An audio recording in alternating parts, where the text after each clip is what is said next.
Action! What's up tout le monde, c'est le vrai cinéma. Donc on se retrouve sur une nouvelle vidéo et vous vous dites probablement, mais ça fait longtemps que t'en as pas fait une, Fab, ça fait vraiment longtemps. Eh bien oui, il y avait la semaine de relâche, il y avait pas trop de vidéos après la dernière vidéo que j'ai faite. Sur les Oscars, il n'y avait pas trop de choses à quoi parler. Donc là, je reviens sur une critique sur Triple Frontier réalisé par J.C. Jan Toldor, quelque chose comme ça. Un gars qui a réalisé The Most Violent Year et All I Lost. Donc, c'est des films qui ont beaucoup été appréciés par la critique, mais c'est pas des films qui sont qualifiés comme chef-d'œuvre ou culte, ou c'est pas des films qui ont retenu l'attention très longtemps.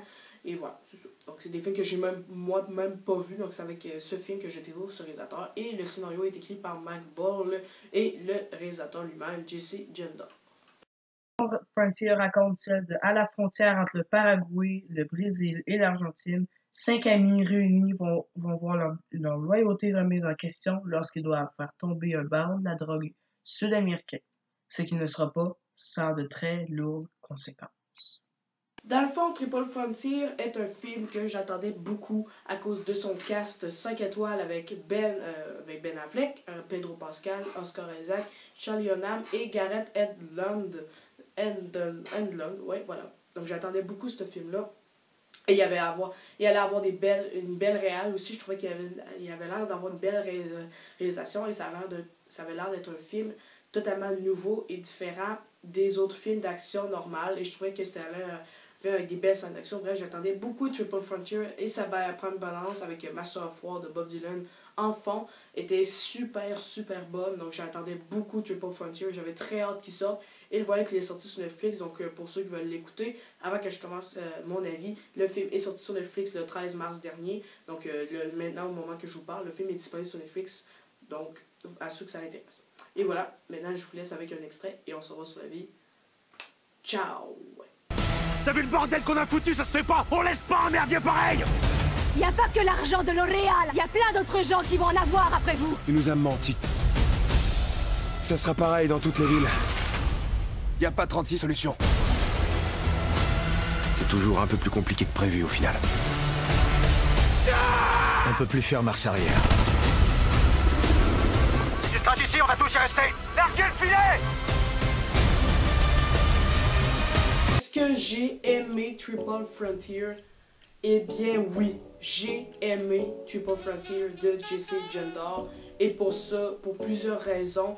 Et pour moi, c'est pas une excellente surprise vu que c'est un film que j'attendais beaucoup. Donc je peux pas dire que c'est une surprise parce que normalement, une surprise, c'est quand un film que t'attends pas vraiment et que tu t'aimes beaucoup. Donc pour moi, c'est pas une surprise, mais c'est un film que j'ai beaucoup aimé avec beaucoup de qualité et des défauts que j'essaie de creuser. J'en ai trouvé, mais c'est pas des défauts très graves. Donc voilà. Triple Frontier a seulement 2 petits défauts. Le premier est qu'on n'a pas très d'inquiétude dans les personnages vers le début du film. Pas le début et milieu du film. Vers la fin, c'est différent. Mais au début, au milieu du film, on n'a pas très d'inquiétude pour eux. Ils vont sortir de n'importe quelle situation, vite fait, voilà. Ils sortent très rapidement de leur situation, sans aucune misère. Ils ont v'là. C'est des professionnels, voilà, aucun défaut. Voilà, eux autres sont capables de tout faire, c'est des professionnels. Voilà. Ça m'a un peu fait chier, en parenthèse. C'est vraiment ça me fait chier, c'est un petit défaut comme ça. Et le deuxième, c'est quelques incohérences que je peux malheureusement pas dire quand je vais spoiler le film. Donc je vais pas dire les incohérences précises, mais j'en ai repéré 2 vers la fin du film. Donc voilà, c'est des petites incohérences de par-ci par-là, rien de grave, mais c'est pareil, quelque chose qui est compté, des défauts qui sont comptés au compteur final. Voilà, c'est fini pour les défauts. Maintenant, on s'en va pour le positif. Premier point positif, les acteurs. Wow, quel jeu d'acteurs. J'ai beaucoup aimé vraiment le jeu d'équipe d'acteurs entre eux. On a vraiment une certaine amitié entre les gars. Ils travaillent très bien ensemble. Et pour moi, 2 acteurs qui sont plus retenus l'attention. Oscar Isaac sans aucun doute. Et aussi un acteur que je découvrais dans le film. C'est le seul que je connaissais pas dans toute la gang. C'est Gareth Edlund. C'est vraiment la première fois que je le vois dans ce film et c'est une vraie révélation. Le gars est super bon dans le rôle. Il est vraiment un rôle un peu d'un petit gars qui a peur de se faire tuer, il est toujours là pour ses amis. Vraiment, c'était vraiment un très bon rôle pour lui. Il a vraiment des frissons dans sa performance. Mais les autres acteurs sont aussi bons. Pedro Pascal est très bon dans son rôle. Ben Affleck aussi. et Charlie Hunnam, bien sûr. Donc les 5 acteurs principaux sont très bons. Ils donnent une prestation très précise et on s'ennuie pas de jeu d'acteur dans le film. C'est totalement réussi. Sinon, le deuxième point fort et pour moi le plus grand point fort du film au grand total, c'est sa réalisation de Jesse Gendor. C'est tenir une caméra, il nous fait des scènes d'action super belles, pas avec trop super coté ou avec plein de slow motion raté. C'était vraiment très bien fait et malgré les effets spéciaux, ça n'a pas tant que ça qui sont très ratés. On voit beaucoup de fond vert quand il y en a. Mais ça, c'est comme pas très dans la réalisation. Mais bon, une très belle mise en scène. Vraiment, le gars, il sait faire des plans. Il y avait vraiment des belles scènes d'action, vraiment des très mémorables. Pour un film d'action Netflix, c'est quand même assez surprenant de voir une très belle réalisation.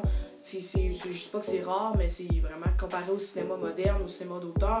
Dans le cinéma Netflix, c'est surtout des gros films blockbusters qu'ils vont proposer. Fait que c'est surtout des gars, des yes man, avec pas tant de talent que ça. Comme je repère Peter Reid pour Ant-Man, lui qui fait ça dans la MCU. C'est comme un peu la même chose pour les blockbusters.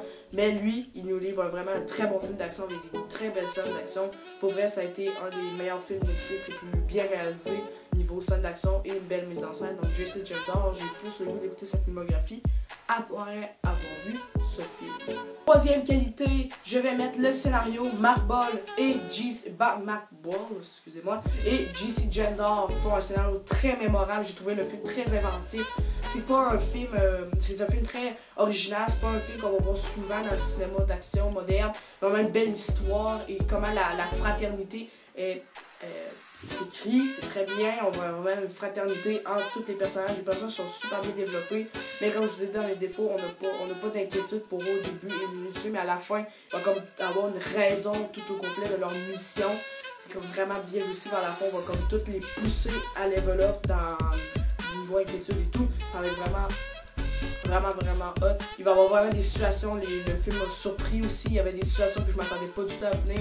Il y en a sûrement une, je ne dirais pas parce que je veux pas spoiler le film, vous devez le voir absolument. Ce film-là, c'est un très bon film. Mais il y a une situation dans le film qui se passe que tu es vraiment surpris, puis t'es vraiment comme inquiet, puis t'es comme triste de savoir après qu'est-ce qui s'est passé. Et vraiment, très bon film. La fraternité et surtout le sacrifice, la fraternité, et voir comment les gars ils se sont fait un peu, un peu oubliés dans l'armée. Ils ont comme travaillé beaucoup de fois dans l'armée, puis au final, ils ont comme rien reçu, ils n'ont pas reçu beaucoup d'argent, ils se sont fait rapidement oublier, mais pourtant, ils ont fait un grand service pour leur pays. Donc ça, c'était quand même très bien développé dans le film. Donc c'est un film surtout sur la fraternité et voilà, les retrouvailles aussi, parce que les gars se retrouvent longtemps après l'armée, leur dernière mission, je suppose. Ils disent pas trop dans le film, mais bon. L'histoire sur le braquage est très intéressant, sur le gangster aussi, très intéressant. Bref, le scénario était bien réussi, très bien contrôlé aussi, il n'y a pas trop de... Voilà. Tu sais, des plot twists pour réussir, tout ça, il n'y en a pas du tout. Bref, scénario très bien réussi. Quatrième et dernier défaut, c'est pas mal tout le reste du film. Il y a une super belle photographie, vraiment une très belle photographie avec des très belles images.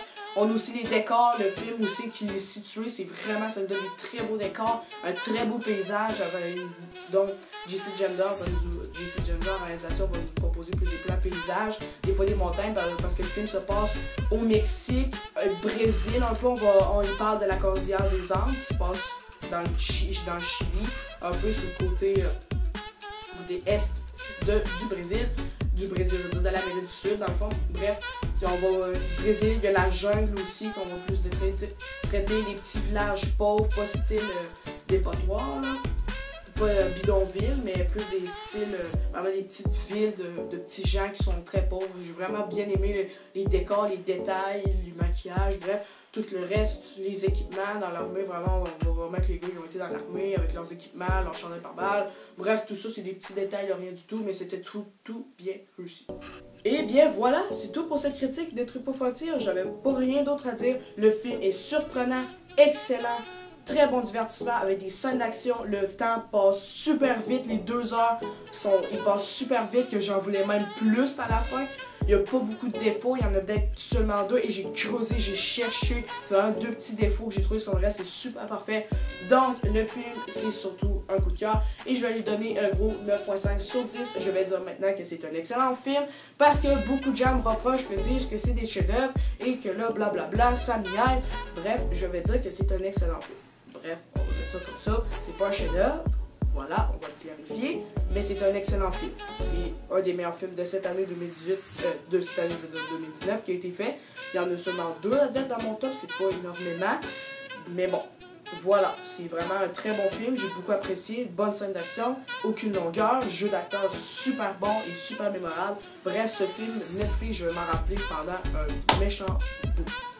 Voilà, c'est tout pour ma critique. J'avais oublié de dire au début de ma vidéo que j'ai sorti une playlist Spotify. Donc, pour ceux que ça intéresse, c'est mes musiques préférées. Il va beaucoup retrouver de musique 80 et 90, 2000. Il y a beaucoup, un peu de tout, ça se mélange beaucoup. Donc, c'est une très bonne playlist. Donc, si vous voulez aller la voir, elle est en description. Pour les intéressés, il faudra certainement avoir Spotify. Vous pouvez l'avoir gratuitement si vous avez du réseau. Fait que je sais pas besoin de vous expliquer comment Spotify marche, mais j'ai fait une playlist. Donc, elle est publique aussi. Donc, vous pouvez aller l'écouter comme vous voulez. Et aussi, merci pour les 2 ans de la chaîne. Le 9 mars dernier, on a attendu les 2 ans de la chaîne. J'ai pas eu les 200 abonnés, c'est pas grave. Je fais ça, c'est vraiment une chaîne YouTube que j'aime beaucoup. Je fais des vidéos pour plaisir et vraiment... Et aussi, merci beaucoup pour ça, ces 2 ans. J'ai vécu plein de choses. J'ai fait ma première chaîne collaborative avec Warner. Donc, si Warner, si tu reconnais, j'aime beaucoup notre chaîne qu'on a fait. Elle est super bonne. J'ai fait plein de projets. J'ai changé pas mal de choses sur la chaîne. Et ça fait du bon bien. Et merci aussi à Le Guide du cinéma et Eloi Cinéma qui me supporte, qui me supporte beaucoup. Vraiment, merci à eux. Bref. J'ai retenu beaucoup de choses de cette année 2018 en YouTube et je continuerai encore le plus longtemps possible car j'aime ça YouTube, j'aime ça faire des vidéos. Bref, donc c'est tout pour ça. Donc j'espère que vous avez aimé la vidéo. Donc allez la liker si vous ne l'avez pas fait encore. Partagez sur tous vos réseaux sociaux, Facebook, name it. Et surtout, c'est le plus important, allez vous abonner à la chaîne. On est presque 175 abonnés, on lâche pas. Et bien on se revoit sur une prochaine vidéo. Une prochaine vidéo sur le Capitaine Marvel. Ciao.